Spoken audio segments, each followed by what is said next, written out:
So far, my FOF experience has been really positive. This season so far, I've played jungle, and now I think I'm pretty comfy on mid. We've already played Washington quals, and they're up next, so I have pretty high expectations for my team moving forward. My FOF experience so far has been a pretty good one. I've enjoyed the competitive feel. This is my first time doing something like this because most of my experience has been just solo queue and doing Clash, which isn't as intense as this, I would say. But I'm having fun so far. From Swifty, it's going to slow him enough for Valiancy to Sheen auto him and take him out. I think Wednesday's champion pool is like really, really boring. So I'm like most worried about falling asleep in the first 10 minutes of our game.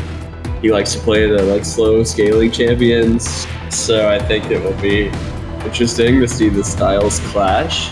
He seems fine, but like Civil took advantage of him with the assassin mid, so I think I could maybe replicate something like that.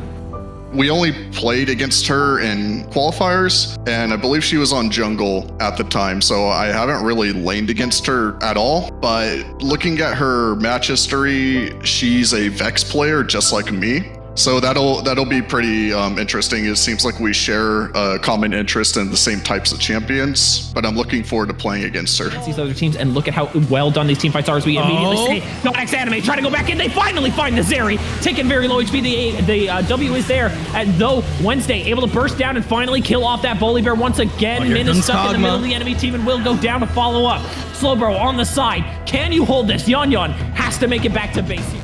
I was really surprised that they ended up being in the tournament after they didn't make it through qualifiers. Pretty cool for them to show up, and then I think they're a 3-3 team right now, so that looks pretty good for them. But they'll be a 3-4 team pretty soon, so it doesn't matter. I think we're just going to stick to what we've been trying to do: scaling comps. Don't play aggressive and then just let our champion scale. That's typically what works best for us, so I believe that's what the strategy we're going to stick to. My last thought is Barbituate sucks.